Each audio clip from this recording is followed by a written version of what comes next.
ಮೋಸದ ಜಾಲವನ್ನ ಹೆಣೆದಂತ ಮಾಜಿ ಸಚಿವರ ಜಾಮೂನು ಶ್ವೇತಾ ಗೌಡ ಖಂಡಿತ ನಿಮ್ ನೆನಪಿರ್ತಾಳೆ. ಚಿನ್ನದ ವ್ಯಾಪಾರಿಗಳಿಗೆ ಟೋಪಿ ಹಾಕಿ ಆಟ ಆಡ್ತಾ ಇದ್ದ ಚಾಲಾಕಿಯ ಜಾಡು ಹಿಡಿದ ಪೊಲೀಸರಿಗೆ ಆ ಚಿನ್ನದ ಸುಳಿವೇ ಸಿಗ್ತಾ ಇಲ್ಲ. ಚಿನ್ನ ಎಲ್ಲಿ ಹೋಯ್ತು ಅಂತ ಬೆಂಗಳೂರಿನಿಂದ ರಾಜಸ್ಥಾನದವರೆಗೂ ಹುಡುಕಾಡಿದ ಪೊಲೀಸರ ಕೈಗೆ ಇಬ್ಬರು ಸಿಕ್ಕಿ ಬಿದ್ದಿದ್ದು, ಶ್ವೇತಾ ಚಿನ್ನ ಕೊಟ್ಟಿದ್ಯಾರಿಗೆ ಅನ್ನುವಂಥ ಮಾಹಿತಿ ಹೊರಬಿದ್ದಿದೆ.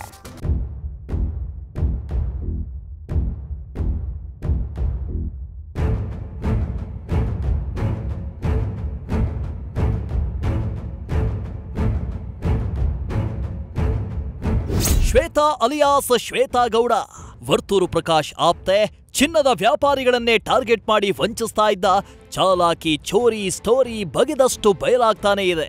2 ಕೆಜಿ 945 ಗ್ರಾಂ ಚಿನ್ನಾಭರಣ ಎಲ್ಲಿ ಹೋಯ್ತು ಅಂತ ಬೆಂಗಳೂರಿನಿಂದ ರಾಜಸ್ಥಾನದವರೆಗೂ ಹುಡುಕಾಡಿದ ಪೊಲೀಸರ ಕೈಗೆ ಮತ್ತಿಬ್ಬರು ಸಿಕ್ಕಿಬಿದ್ದಿದ್ದು ವಿಚಾರಣೆ ಮುಂದುವರೆದಿದೆ.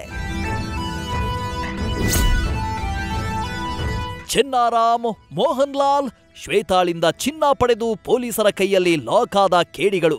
ಹಾಗಿದ್ರೆ ಯಾರಿವಳು? ಶ್ವೇತಾಳಿಗೂ ಇವರಿಗೂ ಇರೋ ಸಂಬಂಧವೇನು?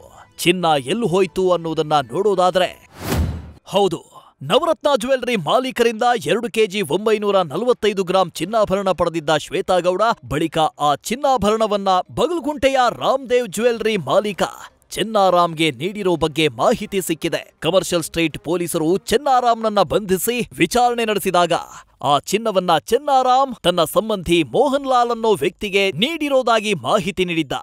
ಈ ಖಚಿತ ಮಾಹಿತಿ ಆಧರಿಸಿ ಪೊಲೀಸರು ಚಿನ್ನಾಭರಣ ವಶಪಡಿಸಿಕೊಳ್ಳಲು ರಾಜಸ್ಥಾನಕ್ಕೆ ತೆರಳಿದರೆ ಚಿನ್ನಾಭರಣದ ಬಗ್ಗೆ ಸುಳಿವಿಲ್ಲ.